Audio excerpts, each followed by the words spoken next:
ಹೊಸನಗರ ತಾಲೂಕಿನ ಹುಲಿಕಲ್ ಘಾಟ್ ರಸ್ತೆಯ ಚಂಡಿಕಾಂಬಾ ದೇಗುಲದ ಕೆಳಭಾಗದ ಹೇರ್ ಪಿನ್ ಕ್ರಾಸ್ನಲ್ಲಿ ರಸ್ತೆ ಬಿರುಕು ಮಣ್ಣು ಕುಸಿತವಾಗಿದೆ. ಘಟನಾ ಸ್ಥಳಕ್ಕೆ ಲೋಕೋಪಯೋಗಿ ಅಧಿಕಾರಿಗಳು ಭೇಟಿ ನೀಡಿದ್ರು.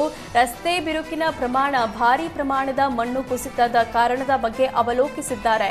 ಈಗಾಗಲೇ ಕಾಮಗಾರಿಗೆ 4.35 ಕೋಟಿ ರೂಪಾಯಿ ಮಂಜೂರಾಗಿದೆ. ಮಳೆ ಬರುವಾಗ ಕಾಮಗಾರಿ ನಡೆಸೋದು ಕಷ್ಟ, ಆದರೆ ಸಂಚಾರಕ್ಕೆ ಕುತ್ತು ಬಾರದ ರೀತಿಯಲ್ಲಿ ಕಾರ್ಯನಿರ್ವಹಿಸೋದೇ ನಮ್ಮ ಆದ್ಯತೆ ಅಂತ ಶಿವಮೊಗ್ಗ ವಿಭಾಗದ ಇಂಜಿನಿಯರ್ ನಾಗೇಶ್ ಹೇಳಿದರು.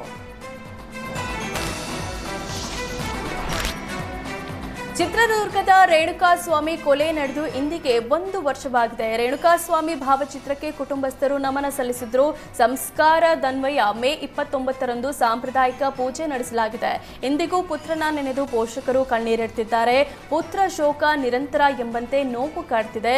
ಸರ್ಕಾರ ಕೋರ್ಟ್ ಮೇಲೆ ನಮಗೆ ನಂಬಿಕೆ ಇದೆ. ನಟ ದರ್ಶನ್ ನಮ್ಮನ್ನ ಸಂಪರ್ಕಿಸಿಲ್ಲ, ನಾವು ಯತ್ನಿಸಲ್ಲ ಅಂತ ಸಂದರ್ಭ ಬಂದರೆ ಸಮಾಜದ ಮುಖಂಡರು ನಿರ್ಧರಿಸ್ತಾರೆ. ಪುತ್ರನ ಕೊಲೆ ಮಾಡಿದವರಿಗೆ ತಕ್ಕ ಶಿಕ್ಷೆ ಆಗಬೇಕು. ನಮ್ಮ ಸೊಸೆಗೆ ಸರ್ಕಾರ ಕೆಲಸ ಕೊಡಲು ಆಗಲ್ಲ ಅಂತ ತಿಳಿಸಿದೆ.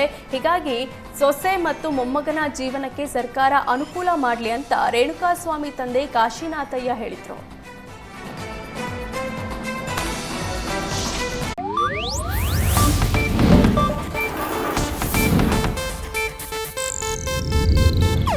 ಇದು ಏಷ್ಯಾನೆಟ್ ನ್ಯೂಸ್ ನೆಟ್ವರ್ಕ್ ಪ್ರಸ್ತುತಿ.